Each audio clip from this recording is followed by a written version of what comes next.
예배한 이웃 가운데 가득하기를 주님의 이름으로 축원합니다. 아멘. 우리 함께 선언할까요? 전심으로 예배하고 진심으로 사랑하며 복음으로 움직이자. 다시 한번요. 전심으로 예배하고 진심으로 사랑하며 복음으로 움직이자. 이 고백이 이 선언이 우리의 삶이 되어질 수 있기를 주님의 이름으로 축원합니다.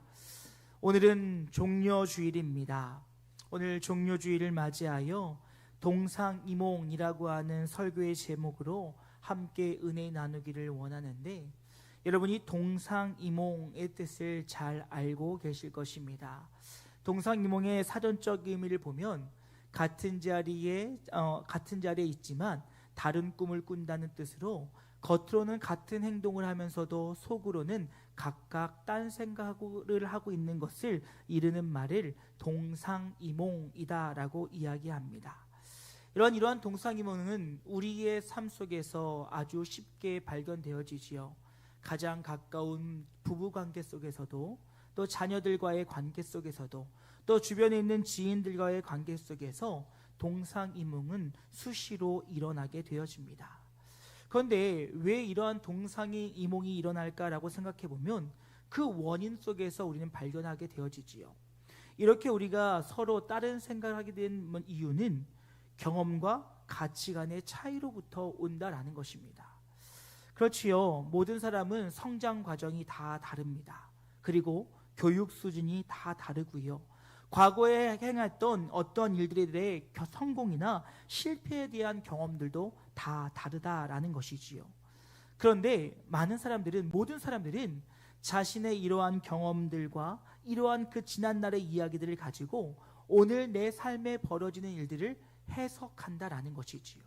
그러다 보니 이 다른 우리의 상황과 환경 속에서 서로 다르게 해석하고 다르게 생각하는 것은 어찌 보면 너무나도 당연한 일이라는 것입니다. 그래서 오늘 너무 즐거웠어 라고 하는 말을 들을 때 어떤 누군가는 맞아, 오늘 정말 즐거웠어. 여러분, 오늘 우리 아우팅이 그렇게 되어지길 소망합니다. 그런데 이 말을 들은 누군가는 또 이러는 거예요. 뭐가 재밌었어? 뭐가 그렇게 재밌다고 저렇게 좋아해? 이런 사람도 있다라는 거지요. 그런데 이 이유는 다름이 아니라 내 삶 속에서 경험되었던 일들과 나의 삶의 가치관의 차이에서 얼마든지 벌어질 수 있다는 것입니다. 더불어서 받아들이는 정보의 양과 질에 따라서 다를 수도 있다는 것입니다. 누구에게 들었느냐, 어디로부터 들었느냐, 어디에서부터 그 양질의 것을 들었는지 그것에 따라서 우리가 어떠한 일을 해석할 때 그 일을 해석하는 방법들이 달라질 수 있다라는 것이지요. 더하여서 어떠한 단어 속에 있는 온도의 차는 각자가 느낌이 다를 것이며, 사용하는 언어의 차이에 따라서 얼마든지 타인과의 관계 속에서 동상이몽이 일어날 수 있다는 것입니다. 성경을 보게 되어지면 하나님과 사람 관계 속에서도 동상이몽의 증거들은 쉽게 찾아볼 수 있습니다. 대표적인 예가 사무엘과 하나님의 시선이 아닐까라는 생각을 해보게 되어집니다. 여러분, 사무엘은 이제 이 사무엘상을 보게 되어지면 하나님께서 사울이 하나님 앞에 교만함을 통하여 하나님께서는 이제 그의 영이 떠나셨다라고 이야기합니다. 그러면서 이제 하나님께서는 사무엘에게 다음 때에 세워질 이스라엘 왕을 세울 준비를 하라고 명하시고 그를 이새의 집으로 보내게 되어지지요. 그리고 이새 집에 도착하여 사무엘은 먼저 큰아들 엘리압을 보게 되어집니다. 16장 6절 말씀 보면 이렇게 얘기합니다. 그들이 오매 사무엘이 엘리압을 보고 마음에 이르기를 여호와의 기름 부으실 자가 과연 주님 앞에 있도다 하였더니 라고 이야기하고 있어요. 근데 여러분, 이때 엘리압을 바라봤던 사무엘의 마음의 기준은 무엇이었습니까? 준수한 외모였습니다.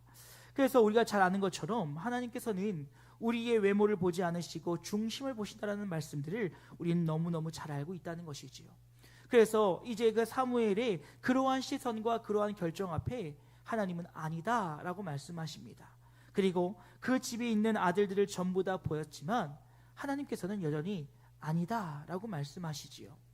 이에 다시 한번 이제 사무엘이 그 집의 이새에게 물어봅니다. 당신의 아들들이 여기 있는 것이 전부입니까?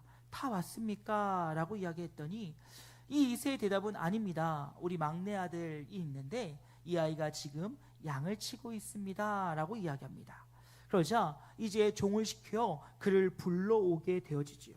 근데 여기서 한 가지 아이러니한 일이 벌어집니다. 사무엘상 16장 12절 말씀 보면 이렇게 얘기합니다. 이에 사람을 보내어 그를 데려오매 그의 빛이 붉고 눈이 빼어나고 얼굴이 아름답더라. 여러분, 하나님은 외모를 취하지 않으신다면서요.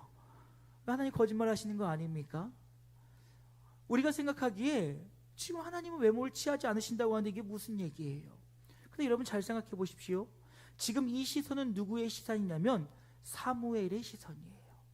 그의 들어온 모습을 보았더니 사무엘이 참 예쁘고 아름답고 멋졌다는 거예요.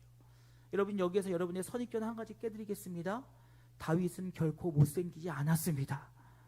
하나님이 외모를 취하지 않으신다고 하니까 선택받은 다윗은 되게 못생겼을 것이라고 생각해요. 하지만 오늘 본문은 그가 멋있고 아름답고 예뻤다라고 이야기하고 있습니다. 그런데 여러분, 그 모습을 봤던 그의 그 대답 앞에 주님께서는 즉각 그의 마음을 돌리십니다. 12절 중반절 이후의 말씀 보니까 여호와께서 이르시되 이가 그니 일어나 기름을 부으라 하시는지라. 여러분, 이것을 쉽게 이야기하면 이거예요. 사무엘아, 너는 아직도 눈에 보이는 그 외형을 쫓아 그의 붉은 빛과 그의 아름다운 빼어난 모습에 마음을 뺏겼냐? 아니다. 하지만 내가 그를 선택하였고 내가 그를 왕으로 세울 것이니 그에게 기름을 부어라 라고 이야기하세요. 여전히 사무엘은 그 마음속에 하나님이 아니라 하셨지만 그 외모를 바라보고 있었지만 주님께서는 주님의 철저한 계획과 섭리 가운데 그 마음의 중심이 하나님을 향해 있는 다윗을 세우기로 결정하셨다라는 것입니다. 여러분, 이 외에도 성경의 여러 곳을 보면 하나님은 하나님의 뜻을 바로 알지 못하여 하나님의 뜻과 동상이몽하고 있는 이들의 모습들을 너무나도 많이 보게 되어집니다. 그리고 그들의 그런 잘못된 생각들이 결국 그릇된 일들을 행하게 되어지고 그로 인하여 하나님과 멀어진 것들을 보게 되어지지요. 오늘 이제 예루살렘에 입성하시는 예수님을 바라보는 그 많은 이들의 시선 또한 동상이몽 중에 있음을 우리는 보게 되어집니다. 그들의 동상이몽은 무엇이었습니까? 예수가 우리에게 오신 이유는 이 로마의 억압과 압제 속에서 우리를 건져낼 줄 것이다. 이 괴롭고 힘든 구속의 삶 속에서 우리에게 자유를 줄 것이다 라고 하는 착각 속에 오늘 그들은 예수를 맞이하고 있다라는 것입니다. 이에 오늘 우리는 종료주일을 맞이하여 하나님과 우리의 생각의 다름을 기억하고 하나님의 생각과 일치시킴을 통하여 죄와 사망의 권세로부터 우리를 구원하신 예수 그리스도를 진심으로 맞이하는 이 종료주일 되어질 수 있기를 주님의 이름으로 축원합니다. 여러분, 첫 번째는요, 예수님은 낮은 자로 오셨다라는 거예요. 주님은 낮은 자로 낮은 곳에 임하셔서 우리를 섬기시고 우리를 구원하기 위해 오셨음을 우리는 결코 잊어서는 안 된다는 것입니다. 여러분, 우리는 예수님을 겸손의 왕이다 라고 이야기합니다. 그리고 그 겸손의 왕이라고 하는 그 이유를 찾을 때 먼저 예수님은 하나님과 동등됨을 취하신 분임에도 불구하고 동등됨을 취하지 않으시고 낮고 천한 인간의 몸으로 오셨다는 사실조차가 그 자체가 바로 그가 겸손의 왕임을 우리에게 보여주십니다. 그는 하나님이십니다. 하지만 그 하나님의 자리에 권세와 권능을 다 내려놓으시고 가장 낮고 천한 인간의 몸으로 오셨다는 거예요. 그런데 그 주님이 오실 때 어디로 오셨습니까? 베들레헴의 작은 고을에 마구간에 나셨다는 거예요. 여러분, 그래도 왕으로 오셨다고 한다면 왕궁까지는 아니어도 방에서는 태어나야 되지 않으시겠습니까? 여러분, 정말 좋은 병원은 아니라 할지라도 오늘날로 따지면 호텔 방에는 좀 태어나셔야 되지 않으셨겠습니까?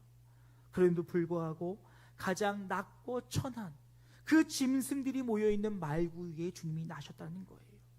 그리고 그는 어떠셨습니까? 사역의 모든 순간순간들마다 가장 낮고 낮은 자리에 임하셔서 사람들이 외면하고 소외하는 이유를 찾아가셨으며 제자들의 발을 친히 닦아주셨고 그 사람들로부터 멀어져 있는 소외된 이웃들을 찾아가시며 이방인들과 함께 식사하셨던 분이 바로 우리 예수님이셨다는 것입니다. 그와 더불어 그의 낮아지심은 오늘 나귀를 타고 입성하시는 모습을 통해 보게 되어집니다. 여러분, 우리는 예수님을 평화의 왕이요 겸손의 왕이라고 이야기합니다.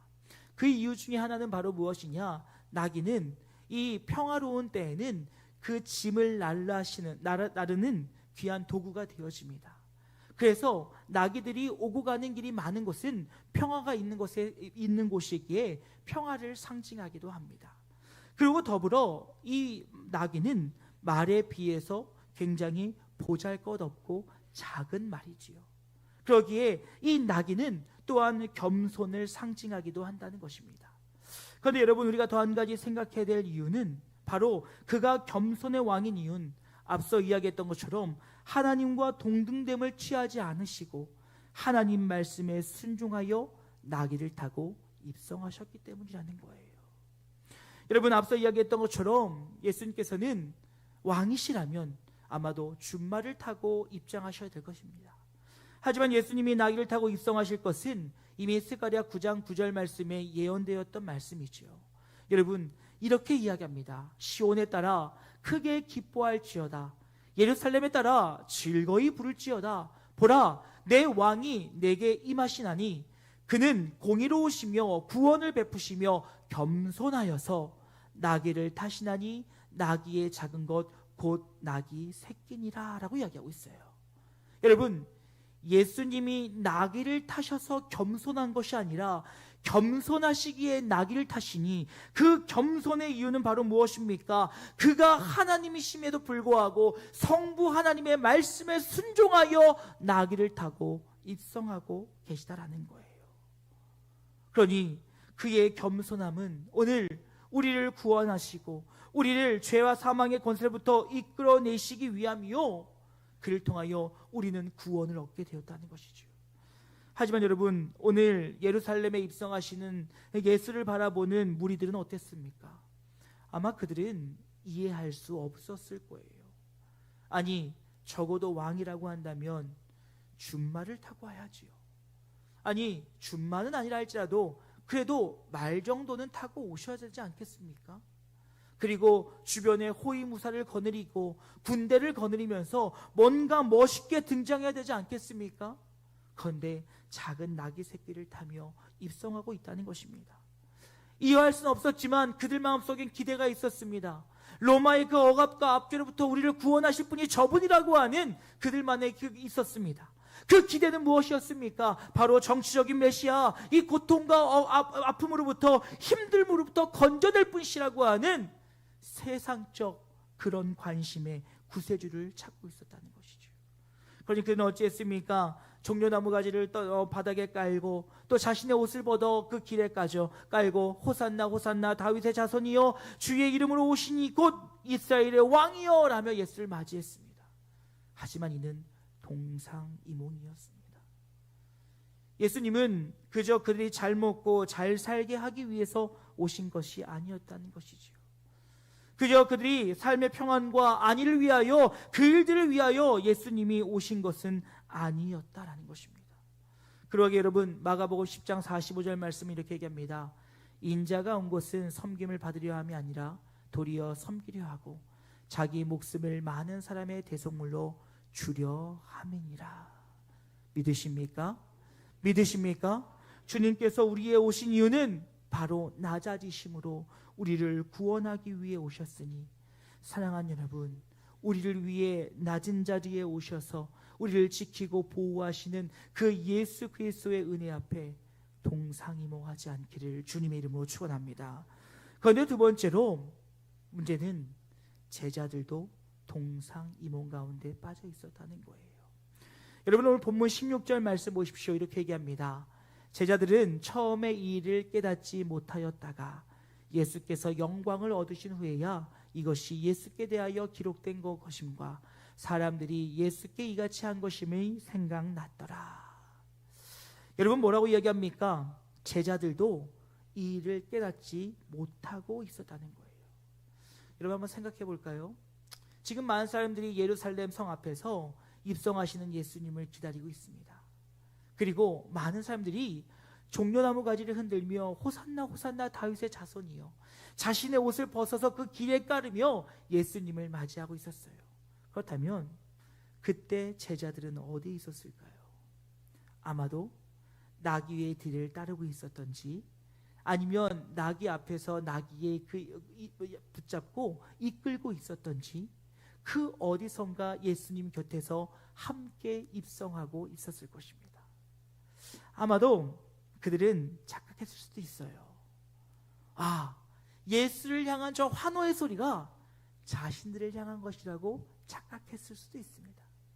그들은 착각했을 수도 있습니다. 내가 3년 동안 그렇게 고생하고 애쓰고 힘들었는데 이제 예수께서 입성하시고 나면 나도 한 자리 차지할 수 있지 않을까? 여러분, 그들도 얼마든지 착각할 수 있는 자리에 있었습니다. 그리고 그 착각은 그들의 생각으로 변했죠. 오늘 성경을 보니까 그들이 이 일을 깨닫지 못하였대요. 무엇을요? 그가 죽으시고 부활하심을 통하여 영광 가운데 거하실 것을, 그가 구약에서 말씀하신 메시아요 우리를 구원하실 이 힘을 그들은 깨닫지 못하였다라는 것입니다.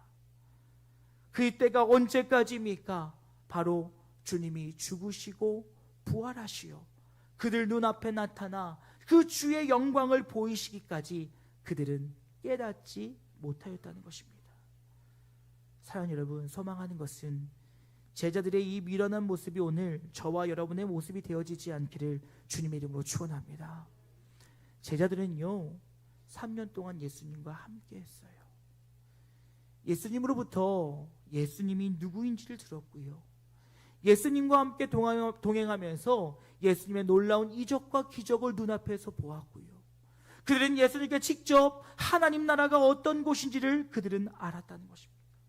그리고 그들은 그가 우리의 생명 되시며 우리의 구원자 되심을 들었으며, 요한복음 11장 25절 이후의 말씀 보니까 예수께서 이르시되 나는 부활이요 생명이니 나를 믿는 자는 죽어도 살겠고 무릇 살아서 나를 믿는 자는 영원히 죽지 아니하리니 이것을 내가 믿느냐라고 하시며 예수가 생명 되심을 들었던 자들이에요.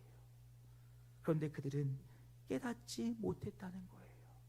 왜요? 그들의 마음속에 딴 마음을 품고 있었거든요.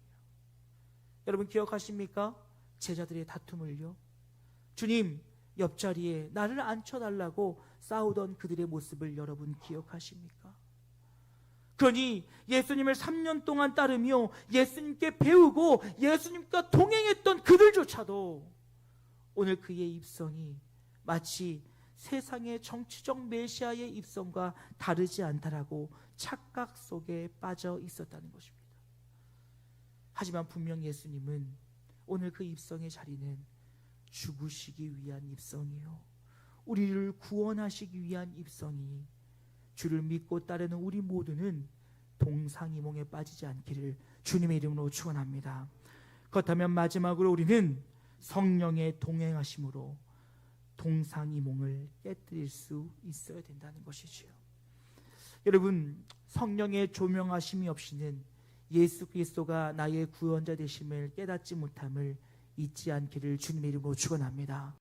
즉 오늘 내 삶에 일하시고 역사하시는 성령의 은혜가 있을 때만이 우리는 주를 나의 그리스도로 영접하고 주님을 믿고 따르며 주님과 동행하는 우리의 삶이 될 수 있다라는 것입니다. 마지막 16절을 보면 제자들이 예수님이 구원자 되심을 믿었을 때는 언제입니까? 예수님이 영광을 얻으셨을 때라고 이야기합니다.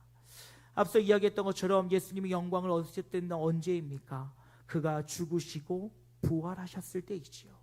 그리고 또 그 의미를 조금 더 확장하면 주님께서 이제 하늘 보좌 우편으로 올라가시고 그를 대신하여 우리를 그와 같이 가만히 내버려두지 않으시고 성령을 우리에게 보내셨던 때입니다. 성령을 우리에게 보내셨을 때 성령이 하신 일은 무엇입니까? 우리로 하여금 지키고 보호하시며 하나님의 일을 생각나게 하셨다는 거예요. 즉 성령의 임재하심을 통하여 그들이 보았던 것, 들었던 것, 그 모든 것이, 그것의 주인공이 예수 그리스도라는 사실을 그제서야 깨달았다는 거예요. 그럼 여러분, 오늘 우리가 동상이몽의 삶을 살지 않기 위해서는 성령의 내주하심과 성령의 조명하심이 오늘 우리 안에 있어야 된다는 사실을 기억하시기를 주님의 이름으로 축원합니다. 성령의 조명하심을 우리를 비춰주시지 않는다면 여전히 우리들도 제자들과 같이 동상이몽하며 신앙생활을 할 수 있다는 것입니다. 여러분, 오늘 예루살렘으로 입성하시는 예수님을 향하여 종려나무 흔들었던 그 무리들의 마음은 무엇이었습니까? 우리 가족들, 우리 자녀들, 나의 삶의 자유, 평안, 부족함 없는 채워지는 물질, 재정, 이 일들을 예수가 하시겠다라고 그들은 착각했다는 거예요. 그런데요, 우리도 경계해야 될 것은 그 무리 중에 한 사람이 나일 수 있다는 거예요. 성령의 조명하심이 우리를 비춰주시지 않는다면, 성령이 우리를 깨닫게 하시지 않는다면 여전히 우리도 예수를 믿는다 말하고 예수의 영광을 위해 살아간다고 이야기하면서도 여전히 우리의 기도 제목은 하나님, 오늘 잘 먹고 잘 살게 해주세요. 오늘 건강하게 해주세요. 오늘 나의 필요를 채워주세요 라고 하는 기도에 멈춰 있을 수밖에 없다는 것입니다. 오늘 우리가 이 종려주의를 맞이하여 종려나무 가지를 흔들며 우리가 외쳐야 될 것은 예수가 날 구원하시기 위해 오셨다는 사실로 인하여 감사하며 기뻐함으로 종려나무 가지를 흔들어야 됨을 잊지 않기를 주님의 이름으로 축원합니다. 여러분, 우리에게 약속하신 성령이 우리에게 임하셨어요. 그가 우리를 지키고 보호하시며 하나님의 일을 생각하심으로 하나님의 뜻을 이루도록 우리를 인도하고 있다는 것입니다.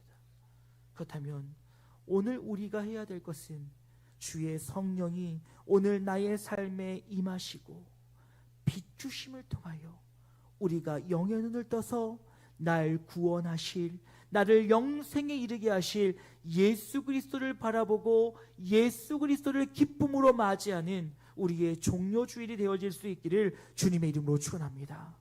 그럴 때 나를 죄와 사망의 권세로부터 이겨내게 하시고 구원하실 구세주의 이름을 높이 찬양하는 우리의 삶이 될 수 있다는 것입니다. 이제 말씀 마치고자 합니다. 사랑하는 여러분, 우리는 매년 고난주간과 부활절을 맞이합니다.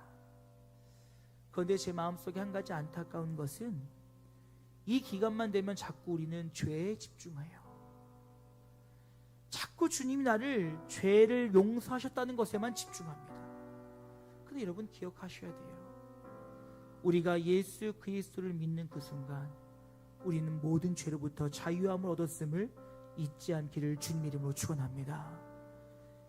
이미 우리는 모든 죄를 다 용서받았어요. 그리고 성경은 주님께서 우리의 그 죄를 기억조차 하지 않으시겠노라고 약속하고 있어요.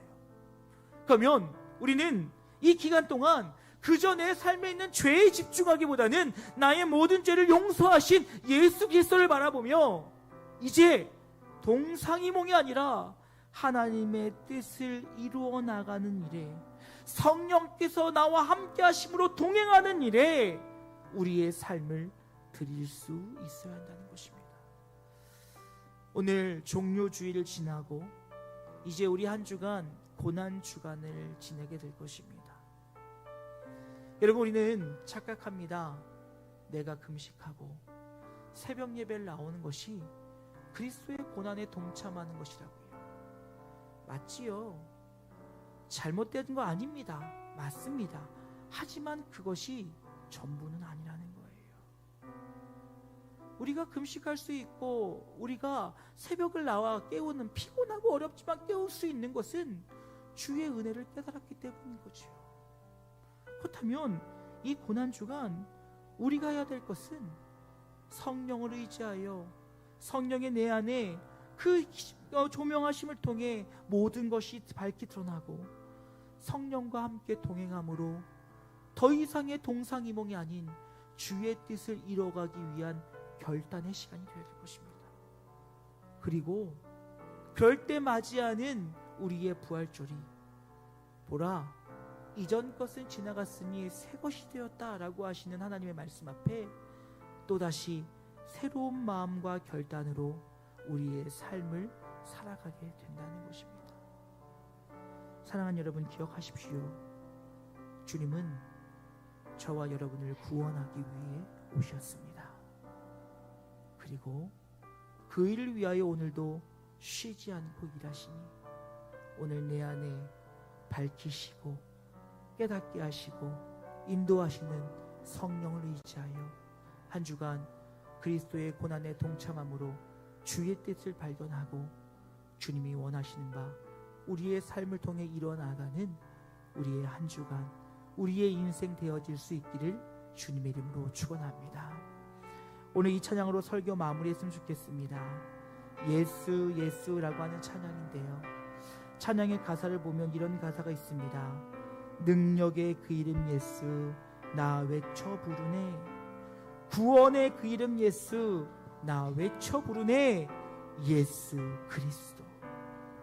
오늘 이 찬양의 고백이 우리의 결단과 우리의 마음 되어 종려나무를 흔드는 우리의 모습이 세상의 것을 구하는 것이 아니라 구원의 그 은혜와 감격으로 오늘 예루살렘에 입성하시는 주님을 기뻐 맞이하는 우리 모든 영지가족들 되어질 수 있기를 주님의 이름으로 축원합니다. 우리 함께 찬양하시고 기도로 말씀 마칩니다. 슬픈 마음 있는 자, 슬픈 마음 있는 자, 몸과 영혼 병든 자, 누구든지 부르시오, 예수 이름 부르시오. 그 이름을 믿는 자, 그 이름을 부르는 자, 그가 어떤 사람이든 그는 구원 얻으리. 은과 금 내게 없으나, 은과 금 내게 없으나 나 가진 것 너에게 주니. 명의 이름 예수라, 그 이름을 붙드시오. 그 이름을 믿는 자, 그 이름을 붙이는 자, 그가 어떤 사람이든 그는 주의 영광 보리라. 우리 그 이름을 외칩니다. 예수 예수 예수 예수. 오 능력의 그 이름 예수 나 외쳐 부르네. 예수 예수. 오 구원의 그 이름 예수 나 외쳐 부르네. 예수 다시 한번 그리스도 선포합시다. 예수 예수 예수 예수. 오 능력의 그 이름 예수 나 외쳐 부르네. 예수 예수. 오 구원의 그 이름 예수 나 외쳐 부르네. 예수 다시 한번 선포합시다. 예수 예수. 우리 그 능력의 이름만 선포합시다. 그 구원의 이름을 붙이다. 예수. 오 능력의 그 이름 예수 나 외쳐 부르네. 예수 예수.